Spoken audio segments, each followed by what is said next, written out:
আগে একটা ব্যক্তিগত মানে আলোচনা দিয়ে শুরু করি।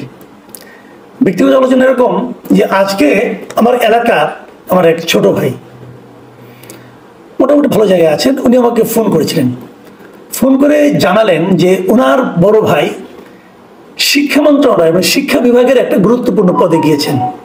আমি পত্রের নাম আপাতত বলছি না, কারণ উনি বিব্রত হবেন এই জন্য বলছি না। গুরুত্বপূর্ণ একটা পদে গিয়েছেন। তো আমাকে সুখবরটা দিলেন, দিয়ে বললেন যে ভাই আপনাকে আর একটা ঘটনা বলি। আমি কি ঘটনা? কয়েক যে এই ঘটনা ভাই ওই জায়গাতে যাওয়ার পরে আমাদের এলাকার একটা খুব পুরনো হাই স্কুল আছে, সেই হাই স্কুলের পক্ষ থেকে প্রস্তাব দেওয়া হয়েছে যে আমার ওই ছোট ভাইকে ওই স্কুলের গভর্নিং বডি যেটা আছে সেই গভর্নিং বডির বিদ্যুৎসাহী সদস্য বানানোর প্রস্তাব দেওয়া হয়েছে। তো উনি বলেন ভাই আমাকে আপনারা বিদ্যুৎসাহী সদস্য বানাবেন কেন?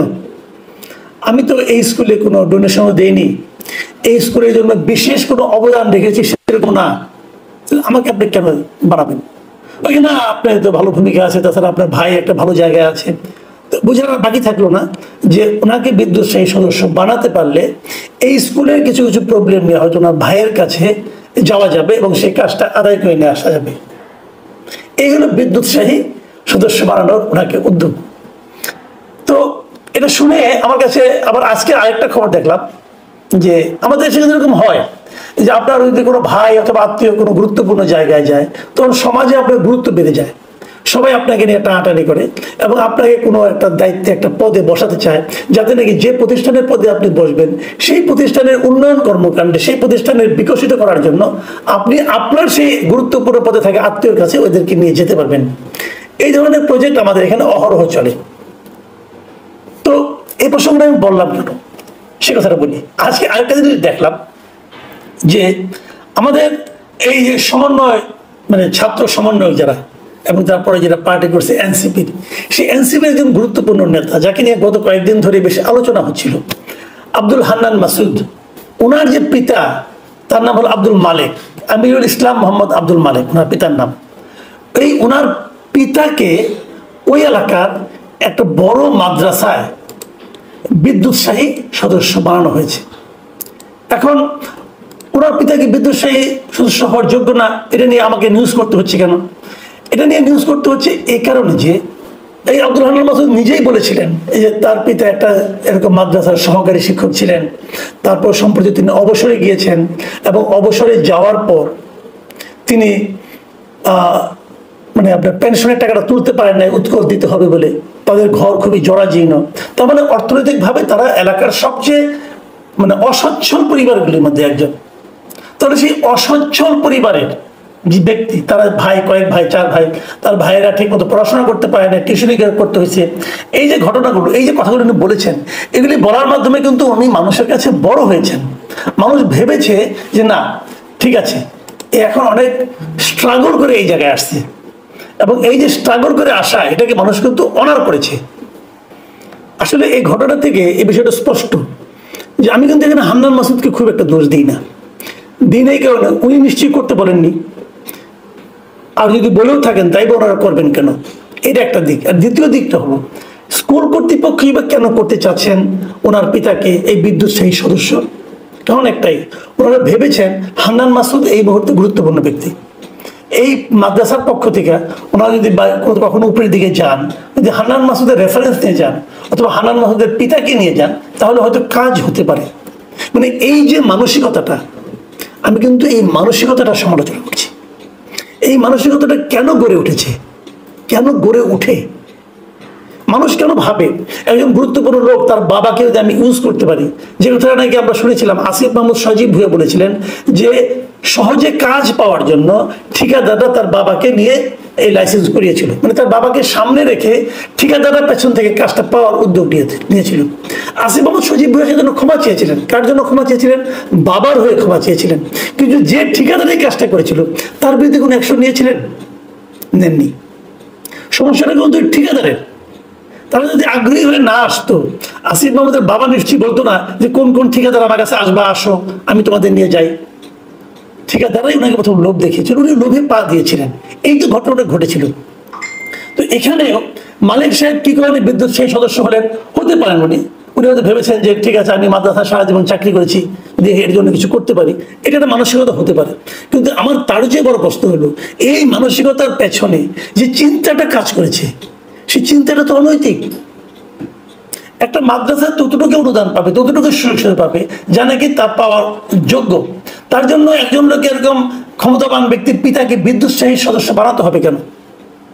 এবং হান্নান মাসুদ নিজেরও বিভিন্ন কর্মকাণ্ডের মাধ্যমে নিশ্চয়ই সেরকম একটা নমুনা, সেরকম একটা ধারণা সবাইকে দিয়েছেন যে আমার মাধ্যমে কিছু হলে আমি হয়তো করতে পারবো। উনি বলেছেন কিন্তু বিভিন্ন সময় যে ওরা এলাকায় কি কি সুযোগ সুবিধা নেয় হাতে হাতে, এবং সেই সুযোগ সুবিধাগুলি উনি যাওয়ার পর ওই ফেরির ব্যবস্থা, অমুকের ব্যবস্থা, রাস্তার ব্যবস্থা উনি করে দিয়েছেন। এগুলো বলেছেন, কিন্তু বলেছেন আমি এলাকার জন্য করেছি, আমার এলাকা বঞ্চিত ছিল তাই করেছি, এগুলো বলেছেন। কিন্তু এগুলি একভাবে গ্রহণযোগ্য। আবার আরেকভাবে যদি আমরা বলি সেটা কিন্তু অন্য একটা অর্থ করতে হয় কাজ করে, যে কথাটা ওনার ব্যাপারে আগেও বহুবার বলা হয়েছিল যে ওনার গাড়ি নিয়ে। আজকে আমি দেখলাম যে হান্নান মাসুদ নিজেও একটা স্ট্যাটাস দিয়েছেন এই ওনার গাড়ি নিয়ে, ওনার বিভিন্ন বক্তব্য নিয়ে, বিভিন্ন সোশ্যাল মিডিয়ায় যে লেখালেখি হয়েছে, এরকম দুজনের নাম উল্লেখ, তিনজনের নাম উল্লেখ করে উনি আবার একটা স্ট্যাটাস দিয়েছেন। সেই তিনজনকে জুলকারনাইন সাহেব, ইলিয়াস হোসেন এবং বনি আমিন, এই তিনজনের নাম উল্লেখ করে দিয়েছেন এবং বলেছেন যে ওনার একটা কথার আংশিক বক্তব্যকে কোট করে জুলকারনাইন সাইন এবং ইলিয়াস হোসেন ওনার বিরুদ্ধে অনেক কথা বলেছেন এবং বনি আমিনও বলেছেন। পরে নাকি বনি আমিন নিজের ভুল বুঝতে পেরে সেটা উদ্ধার করেছেন। সেই জিনিসটা কি, সেই জায়গাটা একটু বলি। সেই জিনিসটা হলো ওই যে ওনার গাড়িটা নিয়ে উনি বলেছিলেন যে যখন উনি সন্দ্বীপে ছিলেন তখন নাকি ওই ব্যবসায়ী ওনাকে গাড়িটা দিয়েছিল এলাকার ভেতরে চলাফেরা করার জন্য। কিন্তু সবাই যেভাবে নিউজটা করেছে তাতে মনে হচ্ছিল যে ওনাকে গাড়িটা সারা জীবনের জন্য দেওয়া হয়েছে। উনি নাকি বলেছেন যে সারা জীবনের জন্য না, কেবল এলাকায় যে কদিন চলাফেরা করবেন সেই সময়ের জন্য তাকে গাড়িটা দেওয়া হয়েছিল।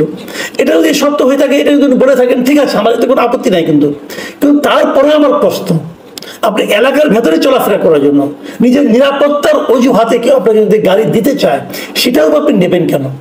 আপনি কি না নিয়ে একদিন ছিলেন না? আপনি তো বলতে পারেন যে আমাকে তো মেরেছে, দেখেন না যে মেরেছে, ফুলে গিয়েছে, বলতে পারেন ভাই।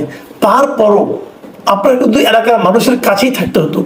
যেই মুহূর্তে আপনি কোটি টাকা দামের একটা গাড়িতে উঠে পড়লেন সেই মুহূর্তে কিন্তু সাধারণ মানুষের কাছ থেকে আপনি আপনার দূরত্বটা বাড়িয়ে দিলেন। এই জায়গাটাতে কিন্তু আমি কেবল ওনাকে বলছি না, ওনার পার্টিকেও বলছি, এই পার্টির লিডারদের বলছি, এই জায়গাটাতেই আপনারা কিন্তু জনগণ থেকে বিচ্ছিন্ন হয়ে গেছেন। মাথায় রাখতে হবে, জনগণের কাছ থেকে আপনি থার্ড বার দেখিয়ে, চাকচিক্য দেখিয়ে আপনি জনগণকে আপন করতে পারবেন না। জনগণকে আপন করতে হবে এমন ভাবে যে আপনি জনগণেরই মানুষ, আপনিও একজন জনগণ, আপনি তাদেরই মানুষ, এইভাবে নিজেকে প্রমাণ করতে হবে। তাই যদি করেন তাহলে সেক্ষেত্রে আপনার নিরাপত্তার জন্য বডিগার্ড রাখতে হবে না, এই জনগণই আপনার বডিগার্ড হয়ে যাবে। সেই জায়গাটাতে নতুন দলটা প্রথমেই ভুল করে বসে আছেন। বড় জায়গায় অফিস দিয়েছেন, বড় জায়গায় ইফতার পার্টি করেছেন, অনেক খরচ করে আপনার সমাবেশ করেছেন। এগুলি যতই আপনারা করতে থাকবেন ততই আপনার জনগণ থেকে বিচ্ছিন্ন হয়ে যাবেন। অথচ দেখেন আপনাদের উত্থান কিন্তু এই জনগণের মাধ্যমে, জনগণের মধ্যে থেকে। কাজেই জনগণকে নিয়ে চলুন, বাবা মাকে, পরিবারকে সতর্ক করুন, নিয়ন্ত্রণ করুন, যে তোমরা আগের চেয়েও বিনয়ী হও, আগের চেয়েও নিজেকে নিয়ন্ত্রিত রাখো। বাহাদুরি দেখানোর জন্য না, যে জিনিসটা বাহাদুরি ওরা দেখাবেন সেটা তো খুব ক্ষণস্থায়ী বাহাদুরি, কয়দিন এই দাপট থাকবে, কোনো বিশ্বাস নাই। কিন্তু আমি ওনাদেরকে পছন্দ করি, বিশেষ করে হান্নান মাসুদকে আমি খুবই পছন্দ করি, আমার খুব পছন্দের ছেলে সে।